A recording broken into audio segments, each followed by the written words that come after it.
What is up, everybody? Welcome to this Trainwreck Sports podcast where we are not here to, I don't know, we're not here to play school. I know that. No, We're not here to mess around tonight. We're not here to mess around. We're here for business. All right. It's time. We're here. It's November football. It's college football playoff ranking season. And it is a huge weekend in the SEC as much as anything. So we're going to get into a lot of football talk here. Jake Majka, joined by my brother Alex Majka. Alex, how you doing today? How's I'm good. life? How we feeling? Oh, busy, very busy, but it's Yeah, all good. Glad to be business back talking continue. about college football. This is, and that's what I said this yesterday. We did happy hour hoops with Dunny. I said it's been such a busy week that this is such a nice reprieve from everything to just sit here, talk some sports. Yeah, And we're here to break down a great college football week coming up. But the playoff rankings are out, and you had some thoughts. I don't know what you have prepared here, what you want to go with. So, what are your thoughts on the it college football playoff it. rankings? So right now, currently as it sits, and let me see if I can. Can I share? Can I share this? Can I do that? Can I share my screen? Yeah. I can do that quick if you want, or can you? Yeah, I think I can. Okay, cool. I don't got two monitors, so sorry. Okay, so we're seeing that. Deny that. Whatever.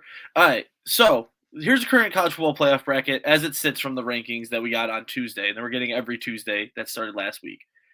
You see Ohio State 1, makes complete sense.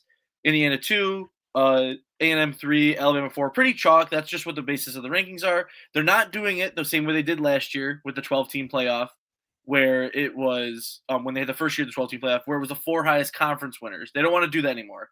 They just want to do it the 4 highest ranked. Because obviously you see here you got 2 Big Ten teams, 2 SEC teams. That doesn't really make sense unless you're just doing it highest ranked, whatever. And I think currently as it sits, like Indiana would actually be, even though they're as the 2 listed here, they are projected as the conference winner because they have the better conference record currently. Same thing with A&M. My issue is you notice how you got Miami here at 11, and you got USF at 12. So those are your 2 of your conference winners. You know, ACC and your AAC, because it's the top 4 highest conference winners, and then the group of 5. I don't think that if you win your conference, you should have to go on the road. That's my biggest thing. I don't care that it's Georgia and that they obviously are one of the best teams in college football and they have been for like near a decade now. I don't think if USF wins their conference and gets into the playoff because they're one of these 5 highest rated conference champions, I don't think they should have to go on the road in these quarterfinals. And and the same thing for Miami, who wins the ACC. And they're talking about that, the way the ACC might work out, if these teams take a couple of these losses or whatever, we're not going to see any ACC team in. There's not even going to even the champion won't even get in. They're talking about this because it would. So what is it's the 4 highest? Yeah, it's the 4 highest conference champions, right? That's what they're talking about. I think that's bullshit. And if the ACC win, whoever the ACC winner is, they should not have to go on the road. Especially, they should not have to go on the road to play the projected Big 12 winner in Texas Tech. That's my problem with this, is that I understand where you're where you believe these teams are and their skills. If you're winning your conference championship, you should not have to play on the road in these games. Have these cool environments where these schools get to have their quarterfinal games because they won their conference. They earned that right. Why does Georgia, who's the 3rd SEC team, get to host a playoff game behind USF or behind Miami or Ole Miss? Obviously Texas and Ole Miss 2 SEC teams, but really this is how it's going to work out. I mean, obviously it's a little bit of bias, but you're getting 5 SEC teams and 2 of them get buys and 2 of them get to host playoff games. It's just a little ridiculous to me. But same thing Notre Dame. Did you see Paul Feinbaum today? Well, no, I'm sure. Did he say that 8 SEC teams should get in or something like that? He said 6 SEC teams should get in, and he said that having the group of 5 be available for this is like letting AAA baseball teams join the MLB playoffs. So that's what they're fighting against.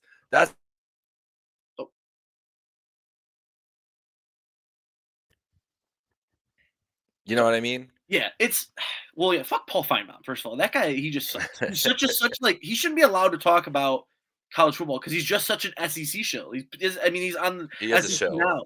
He has a show on SEC. Yeah, he's Paul Feynman's show is on SEC Network. He's on SEC now. Like even like Herb Street, who is fairly biased and talks about like when the rankings came out, I think it was last week, and he was looking at like the Big Ten teams that were ranked in like the 20s, and then the ACC teams which were ranked between like 15 and 20, and he was like, I don't know, these teams are probably better than these ACC teams. Obviously, like he has his own bias too, but at least like it's a little bit more fair. Like it's so ludicrous to think that's only the SEC teams like should be getting in. It's crazy. I don't know. I'm at a it's so just odd to me. And like Notre Dame, whatever, like they've won, and we're gonna talk about them in a bit. They've won 7 straight games. Their 2 losses are the two teams that would be in the playoff conceivably. And I like that they're not hosting a game. I think that's fair because they're not in a conference. They don't have the chance for a conference championship, so they're not hosting it. That's I think is completely okay. I just don't think that a conference champion should have to go on the road in those quarterfinals. I think they earn the right by being able to do it. Make Georgia come and play at USF. If Georgia's so good as good as you think they are, then it's not going to be a problem that they have to play this game on the road.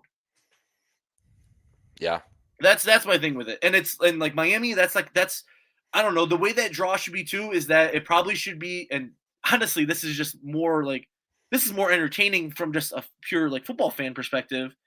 Miami should be 10, Texas is 11.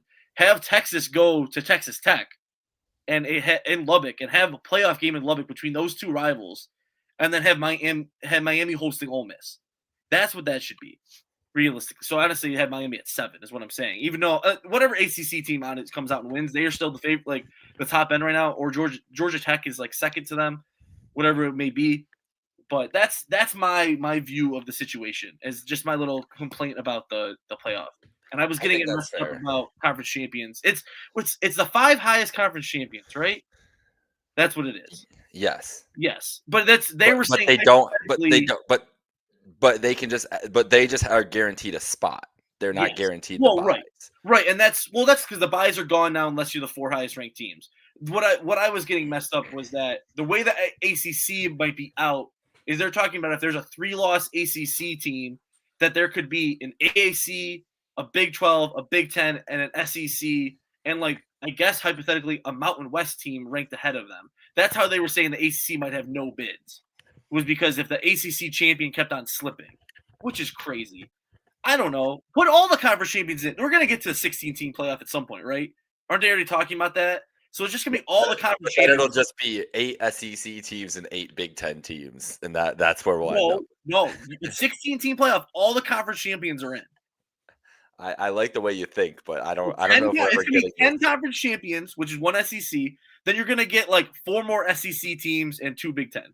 And that's how it's going to work out. But I love your utopia that you have in mind. I hope it happens. But as much as I would love to see like Central Michigan have to go to Georgia for a playoff game, I don't know if we're ever going to get that. If they win the MAC, Georgia's got to come to them.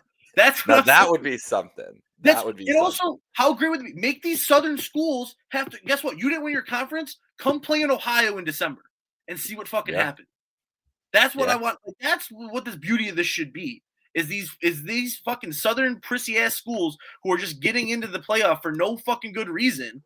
Besides the fact, well, they're a legacy team. Obviously, they should be, and it's Georgia. And I'm not saying Georgia's bad. I think Georgia easily enough could win the SEC still. Make them play on the road in that quarterfinal game. And if they're so good that you believe that they are, then it shouldn't matter that they have to play on the road. That's fair. Very fair. Well, let's talk about Georgia a little bit. The Texas Longhorns are traveling to Georgia. They had, in the first year in the SEC, they battled twice last year. Georgia got the best of them both times. What are you expecting here out of this game? I mean, Georgia last week, Texas was on a bye last week. Texas has been rolling since they lost to Florida early in October, including big win over their rival Oklahoma, and then have just kind of they've had some exciting games. They've had some low-scoring games. They've had some high-scoring games. They've been able to do it all. They're number 10 in the country here. They really have to win out to make the playoff and make the SEC title game. They got Georgia here this week. They got A&M at the end of the year. And Georgia has been talk about a helter-skelter team. It's just been some crazy games all around. I thought they'd have a little bit more of a test last week against Mississippi State, and they just steamrolled the Bulldogs in that game. Well, they're the Bulldogs as well, but they steamrolled the other Bulldogs. Yeah. And it wasn't even close. So they're ready rolling into this matchup here. What do you got here? What are you expecting from this Georgia Texas match? Round 3. Can't believe it's round 3 already in 2 years. SEC. They set it up so that it would be the heavyweight matchup like this weekend, having big ramifications. That's obviously what the SEC and ESPN wanted out of it, and they're gonna get it. They're gonna get a big matchup here. Well, right, because right coming into the year, it's or coming in when the Texas was coming to SEC, they set this up home and home for them, and then obviously just making it to the SEC championship game last year. Both these teams, that's why you get that extra one in. I expect it's going to be just heavy defense. We've seen this year what Texas' defense can do, where they're playing at an elite level. We've seen both these defenses honestly falter like quite a bit, but Texas' defense more often than not is playing at a high level. Barring weird Mississippi State game, Starkville, where they had to come from behind and win in overtime, and then the Vanderbilt game where they kind of almost just blew the fourth quarter for whatever reason. But they have a great defense. Colin Simmons, who's going to be a first-round pick next year, still only a sophomore. Trey Moore, who is like solid and is going to be a good rotational at the end. Michael Taft, who might be a high-end pick at safety. Anthony Hill Jr. is going to be the first linebacker off the board. Like, there's tons of talent just built all around that defense. Georgia's defense, obviously, I've said this the entire year, and they've kind of like proven me wrong some of these games. Like again, when they played Tennessee or whatever, that I trust their defense more than anything else in these games. And it's still like in those moments, they've let up points, but they've still come up clutch when they need to be, and they get the stops when they need to be. And that's kind of what we saw last year between these two games, was that it was very defense, very heavy. Yes. Texas couldn't really get anything going. In that first game in Austin, I mean, they kind of got blown out for the most part, and they were just sacking Quinn and sacking Arch even when he got in a couple times. And the SEC championship game, much closer, but physical, hard hitting. And they kind of just manhandled that offensive line. And this offensive line for Texas this year has not been good. It is, you can tell it's a young line, not as much depth as last year. Arch has been taking a lot of hits in a lot of in a lot of the games this year. So I would expect that they're going to try to pressure him early. And even when he tries to get out of the pocket, they can chase him down pretty well. They got speed on defense. So I'm expecting a low-scoring game. And like you said, that this is kind of it for Texas. If they had beat Florida earlier in the year, their chances for the playoff would still be holding on because they'd only be a one-loss team. Sitting with the 2 losses, even though one is against Ohio State, if they take another SEC loss, their SEC title shots are just gone because what they have left, they still have to play A&M. A 2-loss SEC, like a 3-loss team is definitely not going to make the playoff, and a 2-loss in the SEC, that's not going to get you to the title. Georgia, same boat for the SEC title. If they lose to Texas after they already lost to Bama, their SEC title shots are pretty much gone too. Their playoff chances still good, obviously, because they could go 10-2, but their schedule's not easy either. They got to play Georgia Tech at the end of the year, and Georgia Tech, college football, I don't remember what their ranking is right now. There's been some, they lost, so there's a little bit of motion. But 8-1 Georgia Tech, who has been amazing and might win the ACC and could be a playoff team themselves, even though they weren't in that bracket we were just looking at. That's easy enough that Texas could, if they lose this game and that one, they're looking at 9-3, and they're not in the playoff either. So, this game is massive, both these teams, just to keep up in the playoff race and the SEC title race against a team we're going to be talking about in a little bit. So I expect heavy defense. A touchdown makes sense because it's in Athens and it's a night game in Athens. I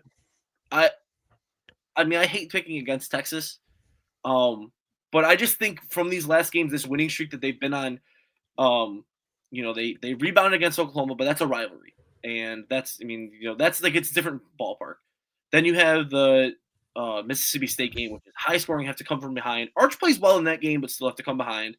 Yep. And it's Kentucky game might have been before that. Kentucky game, very low scoring. Arch not playing good. Offense not playing good at all.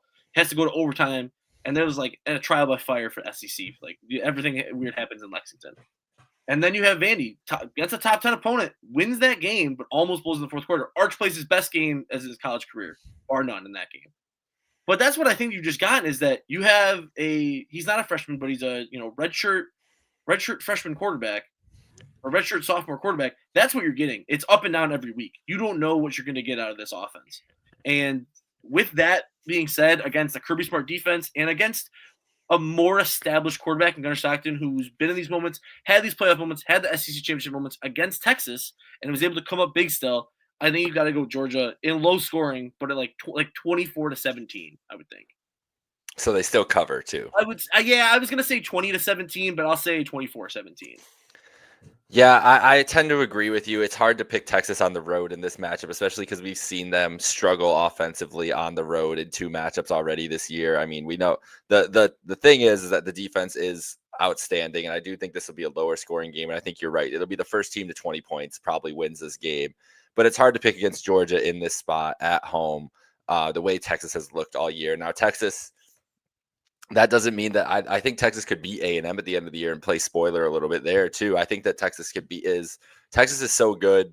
They just have so much talent, and Sarkisian's such a good coach that they're going to be in every game they play. I don't think Georgia's going to run away with this game by any chance, but it is tough to see them pulling out a victory here, especially the way Georgia's like. I don't think that they're going to have an offensive explosion, but the capability they've shown offensively this year, it has been awesome to see. And I think if they do get rolling like that in this game a little bit, I don't know how Texas can keep up with them. I mean, it just would be, like you said, the offensive line struggles. They don't have the skill level on the outside or at running back that they've had in years past. Running back is the biggest. I mean, like wide receiver, some of those guys have come along, but yeah, running back, it's just not. It's not the same. Not the same. Yeah. And it's just hard. It's just a harder path to see them. They really do have to muck it up. And if Texas wins, it will be a close game and go under on whatever that is. And it just feels like there's a lot more paths for Georgia in this matchup to get a win. So I think I think Texas covers. I think we're going to end up with something like 20-17 or 20-14, something like that. So I think Texas covers and keeps it close, but I would lean Georgia here at home. And just with a more sure thing on offense that they'll be able to string a couple drives together and get down and finish this game off. But it's going to be an awesome atmosphere in Athens Saturday night. Yeah. The main event of the day, one of the biggest games of the year, honestly. And these teams. The total is 50.5. I would go under on that. I would go under also. It opened at 49.5. The spread has stayed the same. It stayed at 6.5. It opened and it's still that right now. But yeah, I would take the under on that as also. It's just, I mean, like that's the same thing. Both those games last year were not like high scoring affairs either. Nope. I mean, I don't remember the exact score, but I want to say when they played at Austin last year, it was like 24-10 or something like that. And then the SEC championship game, when that game went to overtime, and it was like 23-20 or something like that. It was not high scoring affairs either time. 2 established defenses. I mean, obviously Kirby Smart is a great defensive coach, and Pete Kwiatkowski is a great defensive coordinator and has been for a long time in college football. So yeah. It's gonna be a close game. It's gonna be intense. I expect the guys to play kind of tight at the beginning of this game too. And this is what we've seen out of Georgia so much this year. Every time I watch them, it's just like or like close like first halves where it's like Auburn, where they're down 10-0 to Auburn, or it's like 10-3, they're down to Auburn at the first half, and then they just explode in the second half. Not even explode, but just like take control of the game. And it's like they just have to take those early lumps, and then they figure it out, and they're fine. And that's it. Just you see it so much with Georgia. It's kind of just like honestly, every time I watch, I'm like, oh, maybe they're gonna lose this one. It's like, no, I know this. They're gonna win. So that's what I expect, even if it's a close first half.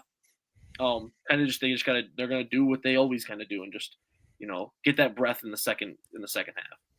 Yep, sounds about right to me. Let's go to where College Game Day is taking place this week in Pittsburgh, Pennsylvania, as Notre Dame travels to Pitt in a rivalry matchup here. Noon start on ABC.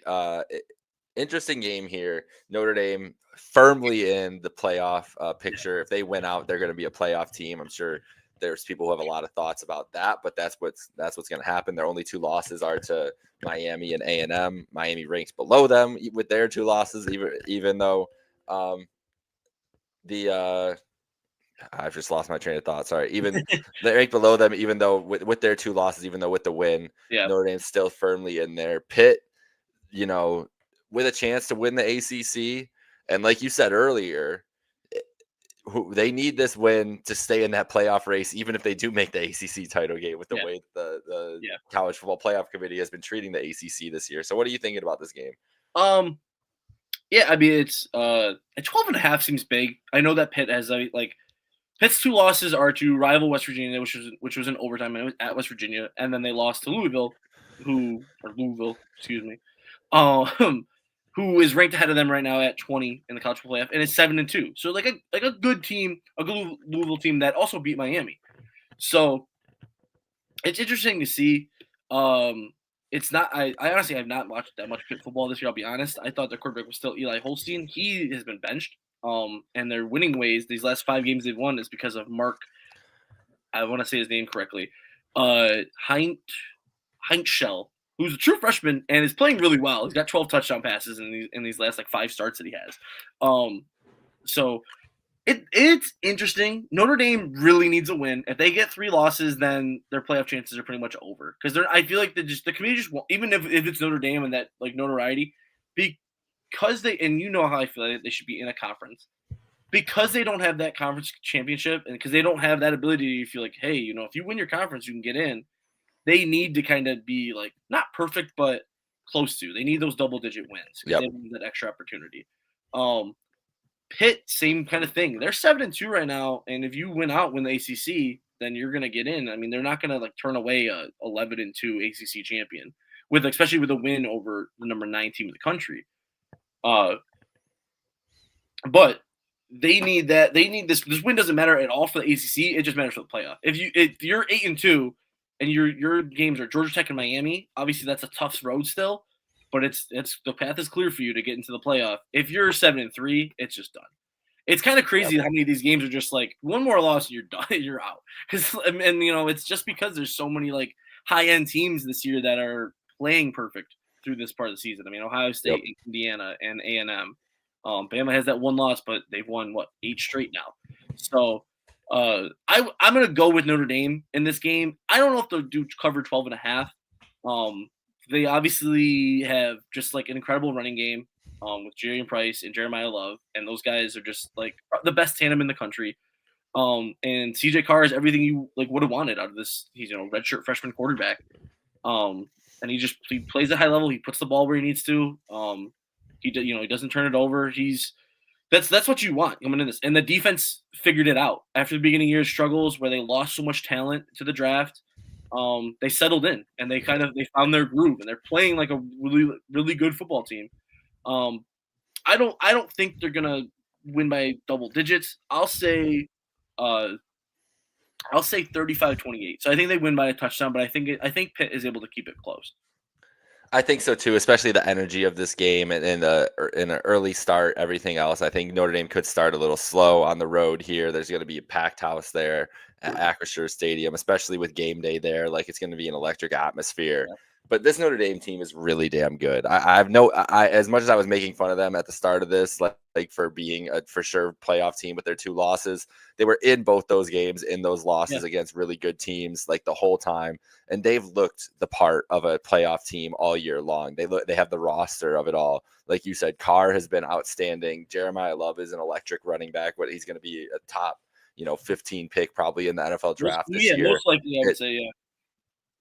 He's going to be number 1 in a lot of my dynasty drafts when I pick him eventually. So that's my plan.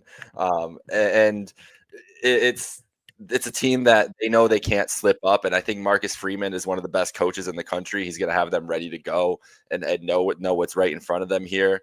This is really, the toughest test they have remaining this season. I think they get this done here. I think they might blow them out. Honestly, I'm going 42-24. I think Notre Dame runs away with this one and gets this game and just starts rolling towards another playoff berth again. By even at the ire of most college football fans, it's just it's gonna happen. If Notre Dame 10-2. Obviously, I think they should be in a conference. I don't like any independents. Obviously, they're thinking it's historic now, and they have their deal with NBC or whatever. But I mean, they're just a good football team. That's the that's just what it is. They're just a good. You can't bullshit about that at all. It's just what they are. What is their? I'm looking quick. Their schedule for the rest of the season, because I know Pitt's is their Georgia Tech, and then they have Miami. So after this game, they're home against Syracuse, who's 3-7, and then they are at Stanford, who's also 3-7. So I mean, this is their last test of the year. If they get through this, then they should be cruising into a playoff spot, like pretty handedly. Pitt, like I said, they are at Georgia Tech next week, and then they are home against home against Miami to end the year. So they have two ranked teams, 15 and 16, and 16 Georgia Tech, 15 Miami to end the year. So the tale of two, I mean, this is really, it's like whatever, a complete tale of two teams after this game. Is whoever wins this, it's like, okay, now's the real time. If Notre Dame, they got their path is a lot easier. Yeah, a little bit. Which I guess that's the benefit of I mean, Stanford is like a rival to them, like historically, kind of whatever, like because the random rivals that they had, like even this game, like. Well, you remember why? You remember why they have the West Coast rivals, right? Well, West Coast rivals because it's like their ADs were like, "Oh, wouldn't it be nice if we could go out to the West Coast during Christmas time or like Thanksgiving?" So that's how it all started. That's exactly it. They're like, "Well, one year we'll go to NorCal, we'll hit the wineries, we'll go to Napa, and then one year we'll go to SoCal, we hit the beach, go like that." And so that's why Notre Dame alternates Stanford and USC at the end of the year every year. Hey. Good gig if you can get it, man. That's I guess. What I'll say about that. Well, it's built pretty nice where it's the end of the year they get to do that, but it's not like they kind of lose a little bit of competitive advantage. Like, I mean, obviously they beat USC and they beat them for the last few years in a row, but like USC, it's not like they have to come because they play UCLA at the end of the year. So it's not like they have to come to Indiana in the end of November. It's October. Like it could still be decent weather most of those That's how those schools agreed to it. They're like, we're not doing this at the end of the year. We'll come there in October. We'll make that trip. So it doesn't really make sense now for USC when they have to go to. I mean, I think SC. I think they have a game. Who do they play this week? I think they're somewhere like whatever. SC's the main point. SC's in the Big Ten. Like they're not Iowa. I think, don't they? It might be that might be it. I think I'm looking. Oh, but they're at home. It's at SC though. Yeah. They're done with their East Coast or Midwest travels. They host Iowa, at Oregon next week, and then host UCLA. So they're on the West Coast the rest of the year. But they were at Nebraska a couple weeks ago. Yes. So that was something at least. That's honestly, I mean, that's a game that we're not really getting into, but 21 Iowa, who almost upset Oregon last week. Very good game. In Kinnick in the rain at number 17 USC. That's a fun game in the Big Ten. I just gotta say, like all the Dante Moore stock that I bought into earlier this year, I felt really good with that last drive where he was struggling all game and then just pulls it together on that drive and they get right down the field. I saw some people that was before that game where it was like Dante Moore is not leaving for the NFL, that he's coming back next year. So either way. But if he leaves, he might be the first quarterback picked. So it's going to be a tough. I mean, it would be better for him to go this year because this quarterback class is it's not iffy. Great, yeah. It's really, I guess it's like and he might end up on the Browns or something. So it might just be better off to just stay and. Well, it's like a 2-horse race with him and Fernando Mendoza, really, for like. Yeah. But like, I guess the Jets are probably drafting somebody. I don't know if Mendoza is ready for the NFL. To be honest, like I think he's a great college quarterback, but I don't know about an NFL. I don't either, and it's a lot of those guys I feel like you see where it's like the situation that they're in is so good, and they're like they have talent, but then the situation they're in is so much better. It's like, and you take a guy like that and you put him into the fucking dumpster fire that is the Jets organization right now, which is they're I don't know if this is NFL talk. We'll get into it for a second. Did you see that? What's his name? It's Woody something. I don't want to say Woody Page. That's Woody Johnson. Woody Johnson. He wants to eliminate the report cards. Yeah, because the NFL wants the players' union to stop the report cards because they are getting such bad grades. He was rated as an F as an owner. Yeah. Yeah, that's great. Just Fernando Mendoza, buddy. Good for you that you get to go be or Dante Moore that you get to go be a Jet. Good luck. Yeah. That's how this country works now, though. It's not if things just go bad, you just eliminate the reports and nothing happens. Yeah, we won't get into that. Oklahoma at Alabama. Same thing. SEC title. More so for Bama because they have no SEC losses right now. If they have a slip up here, things get a little bit more murky for them. Obviously, and you never know. Like they have rivalry being end of the year against Auburn, Iron Bowl. That's not that Auburn has been a great team this year, but You never know what can happen in rivalries. Oklahoma, their playoff chances still kind of around, I guess, if teams lose in front of them that need to, but they already have 2 losses. So they really need this to same thing as like we're talking about with Notre Dame and Pitt, Yep. where you can't have that third loss. Oklahoma can't have this third loss coming into the year. I mean, they're ranked 11 right now, and they're 7-2. Are they still, maybe looking for a way out of Brent Venables though? I mean, maybe they don't win the big game like they need to. They're he's 1-3 against Texas, your biggest rival. They're looking at SEC title chances every year. You're kind of like looking on the outside in. You're only 1 spot behind them in the playoff rankings, but you're not in the playoff at all. Yep. It's kind of a mixed bag. It's tough, and like, what do you expect? You know what I mean? Like, Yeah. what is the peak that you can get to at this point with Oklahoma in the SEC? Like, this might be it. Like, this might be the best case year that you can get, is be like a 9-win, maybe 10-win team. But to see that, like, I don't know if under Venables they have a path to get to like a potential 11-1. Now, I don't know if any team's going to be able to pull that off in this SEC anymore. Like, it's going to be really hard in the SEC and the Big Ten to go fully undefeated throughout a whole year. But that just, like, when you talk about the hierarchy of this conference, Oklahoma is, they're behind. They're behind teams that they would have been competing with when they were in the Big 12. A lot, like when it comes to national prominence. Yeah. And when you're in the same conversation, LSU is going to get back up at some point. Florida's going to get back up at some point. A&M is there. Like, A&M is a premier team in this conference right now. If you're looking at if you're looking at the tiers right now, I mean, it's obviously it's like Texas, Bama, Georgia, A&M is like the S tier, and Oklahoma is in that A to B tier even. And you look at it as like recruiting. You're talking about, like, because A&M's up right now, Texas is up right now, Texas Tech is up right now too. You know where a lot of those guys come to, like, they're not like Oklahoma is this like fertile ground for players. They're trying to get pipeline from Texas and these nearer states. If Texas Tech, Texas A&M, and Texas are all good and they all have the money to recruit these guys, then why is anyone going to Oklahoma? Realistically, exactly. It's a great great legacy of tradition and all that stuff, but like, really, why are you going there? That's what we saw Texas Tech do. It's like they got money and they're getting everybody in, and now they're a top 10 team in the country. It is crazy that the 3 Texas schools are all in the top 10 right now. Like, it's a wild thing to see, but it is that money. It's that Texas football money and keeping those guys in state because of it. Yeah. And it's going to make a difference. And for Texas Tech, I mean, they're the Big 12. Everybody was like, oh, the Big 12 could be up for grabs, but Tech might be the team to beat this year. And Texas Tech was like, no, we're just levels ahead of everybody else in this conference. And they proved that last Saturday against BYU. I mean, that was supposed to be a big game, 2 top 10 teams, and BYU didn't look like they belonged on the same field as Texas Tech in that game. But to this one, I think Bama, I think Bama rolls, honestly. I think Bama, I think it's going to be like 45-17. I just think Bama is a level above this Oklahoma team. Oklahoma they feel a little overrated to me at number 11. I understand why they have them there, but I just think this Bama team.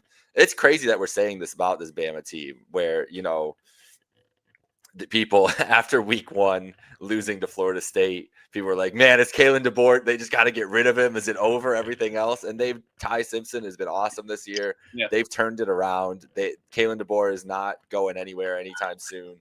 And to be this good and this competitive of an SEC this year, it's an incredible feat for this Bama team. And I think they keep rolling. I think they're going to be in the SEC title game. So I got Bama, and I think they win big.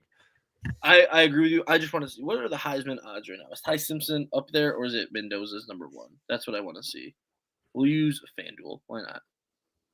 Oh, let's open up the app. I don't want to open up the app. I just want to see the app. I got it here. Mendoza's 1. Yeah, I got him at via FanDuel plus 130. Ty Simpson plus 800. According to I'll go with Polymarket to hit up one of a sponsor here. Julian Sayin is the favorite there. Mendoza second, Ty Simpson third, Marcel Reed fourth. Okay, so FanDuel has it Mendoza Sayin, both very. It's Mendoza plus 130, Sayin plus 170, so very close. Pretty close, yeah. Yeah, Marcel Reed plus 700, Ty Simpson plus 800. Polymarket saying 40%, Mendoza 32%, and that could change. I mean, and that what will happen, what's going to end up happening is they're going to play in the Big Ten title game, and whoever wins that game is going to get the Heisman, probably. Probably. Indiana's. I mean, does Indiana have a Heisman winner going? I don't know. Maybe long time ago, maybe they do. I don't. I would say no. Yeah. And obviously Ohio State, rich history of Heisman winners. But crazy stuff. No, I think Bama they just look like a well-oiled machine. They look kind of back to being what Bama is supposed to be. And I mean, obviously, like it's never gonna be the same as it was under Saban because that's like the best college football like program that you would ever see, and it's like arguably the greatest coach of all time. Like most people would say yes. And Kalen DeBoer, he just slid right in there. I mean, he was a prodigy, not probably shouldn't say prodigy, but he was from the lineage of Saban and was coached there, and was running these teams well. That's what a lot of these teams have. If you look at them, they got some kind of lineage to Saban. Pretty much all the teams we've been talking about. Yep. Yeah. So, Indiana has had 7 top 10 finishers. Well, that's not a win for the Heisman, but that's it. That's all I got for you. That's as close as they've gotten here. Fair enough. So we're both on Bama. As we're finishing up here, well, let me give a score. I'll say 31-14. Okay. Yeah. So we both got big wins for Bama. South Florida and Navy in a huge matchup in the American, both 7-2. It is, and for USF to keep what they're going for, to stay in that playoff spot, they gotta just keep on winning.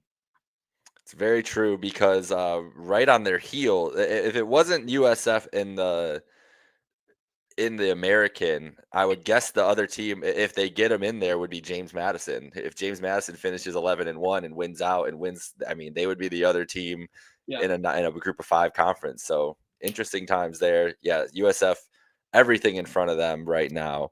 But it's going to be tough to go on the road against Navy, against that offense, and try to get a win out there. They're 9.5-point favorites. Navy, who looked pretty decent at times against Notre Dame last week. Yeah, that it wasn't like it ended up kind of like looking like a blowout, but Navy wasn't like that they played that bad. Blake Horvath is a great rushing quarterback and is awesome to watch. I can't even remember how many touchdowns he's up to now. Quite a few, but I mean, because that's what that bread and butter of that offense is. But that's a game to just keep your eye on, especially just for the American and for playoff chances. And what's the mess of an ACC? 5-1 in the ACC, Virginia facing 4-1 in the ACC, Duke, in a huge matchup for ramifications there. If Duke was the one to win the ACC, that would be where it gets real iffy for the ACC. Well, the way I've seen everybody talk about it is that like a 9-4 Duke that wins ACC just doesn't get in at all. I would think so, and they're -5.5 at home against Virginia coming up on Saturday, so that'll be interesting. We talked a little bit about USC and Iowa. SC 6.5-point favorites there in Southern California. That's going to be a fun one just to see the meshing of styles. Iowa's been a fun team this year to watch. Like they're going to put up a fight in that game no matter what. They've had a lot of exciting games this year. And then there was one other game I wanted to touch on and I just lost it. BYU looking to bounce back. They host TCU this week. They're only 3.5-point favorites hosting TCU this week. So could be iffy. TCU coming off a 20-17 loss against Iowa State. But that Big 12, I think beyond Texas Tech, anybody can beat anybody any given week. So that could really put a damper. BYU's got some slim, they'll have a chance if they make the Big 12 title game to redeem themselves. Get in there. They're 5-1 in the conference still, so they'll have a chance to get back in there. But we'll see. I misspoke. Blake Horvath did not play last week for Navy. He does have 20 touchdowns on the year, 13 rushing, but he did not play against Notre Dame. So that's part of the reason why they ended up getting blown out a little bit. The biggest game that we did not talk about, Jake, and you know what it is, the 3:30 CBS game. What do we got? Penn State, the Land Grant Trophy? The Land Grant Trophy is on the line this week. The best trophy in college football. I wouldn't say all sports because that's a Stanley Cup, but in college football, Land Grant Trophy, beautiful. Can we get that up? Can we pull that up quickly? It is the most beautiful trophy that you're ever going to see. It's on the line. 3-6 Penn State at 3-6 Michigan State. This is the step. This is all you got to do to get bowl eligible. You win the first game ahead of you, and it just happens to be your only. This. I want to see. Look at this monstrosity. Hold on, I'm getting it. Yeah, well, better be. It's great. What are you talking about? It's great. It's something. It's something. Here we go. There it is. Oh, it's a little blurry, but there it is in all its glory. You get the idea. You get the idea of what it's supposed to be. Look at you got a Spartan there. You got what were they cooking? It weighs like 80 pounds. It's it's not even solid. It's not a solid piece of wood, which obviously way more. But I don't know. I don't know who designed it. It's a great trophy though. Nevertheless, it's a wonderful trophy. Penn State big rivalry matchup.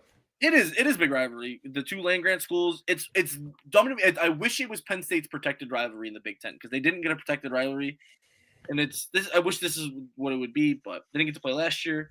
Penn State has won the last two games, last two times that they played each other, and this is their first time at Michigan State since 2021. Actually, wow. But Penn State looked good against Indiana last week, which is very crazy. They did. I mean, besides this, honestly one of the most amazing catches you're going to see in college football. In any football ever. That was insane. He only got 1 foot down, so it would only. That's it would fair. only be college football. Can't put that shit on your tape, bud. But barring that, they almost pulled off this massive upset against the number 2 team in the country. So the way they've looked. And the way that Ethan Ruckmeyer has kind of started to settle in, since Drew Aller got hurt, these are the games he had to play. At Iowa, like that's a good Iowa team. They're 6-3. They're not bad by any means. At Iowa, at Ohio State, and then home against Indiana, who's the number 2 team in the country. That's obviously not easy sledding at all. But he's started to look more and more like in control. Nick Singleton looked back. Honestly, for the first time all year, it looked like he looked fantastic. He had 3 touchdowns. He broke off a 60-yard run, which he hadn't done all year. So he on his receiving touchdown he shook a couple people really well. Broke, it was a screen. Shook 2 guys, ran in for it was like 20 yards. So I mean, obviously, there's nothing really big expectations at this point in the season anymore. But if they can win this, and then they have to play Nebraska at home without Dylan Raiola, who's out for the rest of the year, and then they're at Rutgers. Win those games and be bowl eligible, and obviously this season is not what you wanted at all. They were preseason number 2, but at least you could end on a good note. And then for the most part, and if you can win, string together these games, that's the thing. All their losses this year too, they've been in these games. Yep. Obviously, up and down defense and offense performances, but they've been in all of them. So I mean, especially, and if you can take the number 2 team in the country down to last 30 seconds. Obviously that shows a lot about Indiana that I'm sure Ohio State was going to be like, well, let's see what they did in this game because we can exploit it. We have the skill players that Penn State doesn't have, and we could definitely do this, on defense and offensive side of the ball. So it's going to be interesting to see what they can finish out the season as. I'll also say this: Nick Singleton only needs 2 more rushing touchdowns to tie Saquon Barkley for most all-time Penn State history, 3 to get the record. So that's something just to look forward to for the end of the year. Love to see it. Yeah. Hey, get a bowl game. Get to that Fenway Bowl. Fenway Bowl, Quick Lane Bowl, something. Something like that. Quick Lane Bowl against Kent State because they can win they can get a bowl. Yeah, there we go. Kent State wins out. Penn State wins out. Play each other in a bowl game. It'd be electric. Penn State got the wagon wheel. They got the wagon wheel. They planted the wagon wheel too. It was beautiful. Right on that A. That's what we love to see. That is seriously from 1-23 to winning 4 games is insane. It's awesome. It just shows what a terrorist Kenny Burns was to that organization. And to the bank accounts across, and to the organization, and to the university in general. Yeah. But all right, that's the Week 12 college football preview for Alex Majka. This is Jake Majka. Go enjoy your Saturday, enjoy your Sunday of football. We'll be back next week to break down week 13. Oh my gosh. I can't believe we're here. We're already getting towards the end here, but an exciting finish, no doubt, on the way. We'll be back to talk it all. Have a great night, folks.